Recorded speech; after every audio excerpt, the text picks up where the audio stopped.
He had never seen snow, never boarded a plane, never even left the dusty paths of his small village. But his mind had traveled farther than most ever will. You're watching Love and Throne Channel, a place for love or relationship affairs. Kwame was only 20 when his letter came. A full scholarship, Europe, a land he only knew through pictures and stories. His people gathered. His mother knelt. "Don't chase the world and forget your soul," she whispered. He promised. He meant it. And so he left. A worn-out suitcase, a heart full of hope, and a head filled with dreams. Europe was different. Cold, fast, loud. But Kwame was calm, focused, sharp. Every test he passed, every class he topped. He was a rising star, but still alone. Then she appeared. Elena. She was like something from a painting. Eyes that sparkled, lips that spoke sweet lies wrapped in silk. She noticed him, more than others did. "Smart guy," she said. "Gentle," she whispered. "Different," she smiled. And he saw a future, a home, a love that would complete his story. She told him she loved him, that she believed in him, that he was her world. He believed her, more than books, more than his own doubts. They dated. They lived together. She laughed with him in public, used his brilliance in secret. Assignments, research, even business ideas.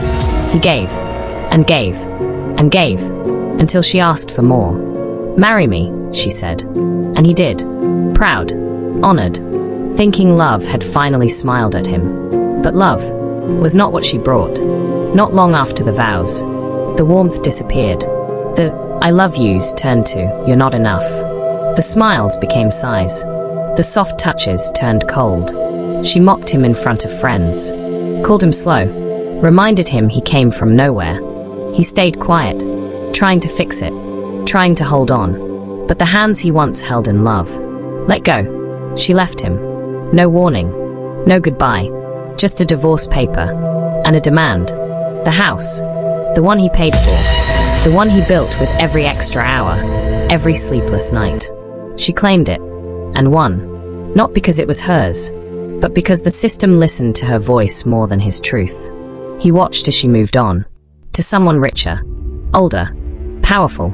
She flaunted her new life online, smiling, posing, mocking.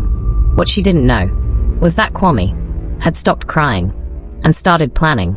Before the divorce, before she packed her bags, he had made a move. Quietly, legally. He used the house as collateral for a bank loan. A large one. Transferred the money into an account no one could trace. And then, he vanished. Back to Africa. To silence. To healing. To rebuild. Months passed. In Europe, the house she flaunted became a burden. Letters arrived. Calls came. Demands from the bank. Until one morning, officers showed up. Eviction. She screamed. Pleaded. But the papers were clear. The house was not hers. It was never fully hers. And now, it was gone. Meanwhile, thousands of miles away, in Ghana, Kwame stood on a stage, wearing a suit stitched by local hands, speaking to youth about innovation, about rising above betrayal, about turning pain into power. He had built a tech company, employed hundreds, created scholarship programs for kids who once sat where he did. His name was now known, respected, celebrated. And her? She watched him from a cracked phone screen in a small rented flat. No laughter, no love, just the echo of what she lost. She thought he was just a poor African boy, but what she didn't know is that you can rob a man's heart, but not his destiny. She used his love, but he used her greed to rise. Because even in silence, the lion still watches. Even in pain, the king still plans. She was his lesson, but he became her karma. If you do enjoy your stories, please don't forget to hit the like button, subscribe, and share to the ones whom you genuinely love.